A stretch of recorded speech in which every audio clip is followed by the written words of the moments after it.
Crypto's quirky automated market makers and how they differ from TradFi exchanges. Crypto exchanges have order books just like the NYSE, but the digital asset realm also offers something very different known as automated market makers AMMs. The conceptual simplicity of cryptocurrencies drives much of the excitement and adoption of the asset class. Cryptocurrencies are, by and large, digital units of account that store value, and that can be exchanged for other items of value. Readers who can still recall their early principles of economics classes probably recognize that those three tenets are part of the definition of money itself. You're reading Crypto Long and Short, our weekly newsletter featuring insights, news, and analysis for the professional investor. Sign up here to get it in your inbox every Wednesday. Still, conceptual simplicity gives way rapidly to practical complexity when users look closer at crypto. That's especially apparent with its use as a medium of exchange, point number 3 above. And also often when it comes to transferring crypto from one party to another. In crypto, unlike conventional finance, there are two very different kinds of exchanges. And helping you grasp them, just like any thorny topic in crypto,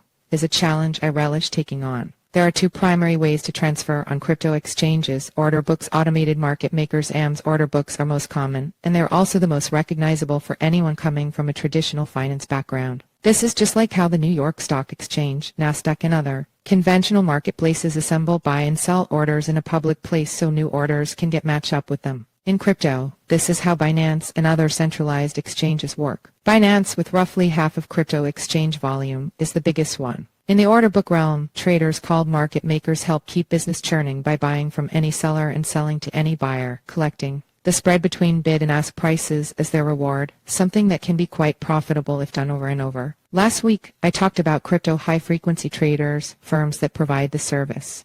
One of the benefits of order books is they allow everyone to see market depth, i.e., the extent to which orders are concentrated around specific price points. Traders can gain insight into market direction by studying market depth and making subsequent decisions, a reason why order books are popular. But crypto has its own unique way of transferring money from buyers to sellers, known as automated market makers. The name sounds like the traders, market makers, mentioned earlier who prowl order books, but these are very different things. Where order books are prevalent across centralized exchanges SECs, AMMs are prevalent in decentralized exchanges DEX. Uniswap is a notable DX, where order books represent a peer-to-peer arrangement underpinned by the matching of buyers and sellers. AMMs represent a peer-to-contract relationship underpinned by pools of liquidity. Liquidity pools are collections of tokens that have been supplied by liquidity providers. Liquidity providers are users who decide to deposit their own assets into a pool, incentivized to do so by the receipt of something of value. Users deposit coins into a liquidity pool. Other users who wish to buy or sell interact with pools holding the asset they're interested in, trading against the pool itself instead of another user. Depositors are rewarded for providing liquidity. Oftentimes, that comes via the receipt of trading fees or governance tokens. A common term you'll hear specific to AMMs is yield farming, where users deposit tokens into liquidity pools while searching for the greatest benefit. The method of incentivizing users to deposit coins can have a network effect whereby the pools of coins grow, increasing liquidity itself. Prices of the tokens are determined algorithmically and often tied to the available quantities of each asset. For example, a particular pool may hold $1 million worth of ETH and $1 million of USD,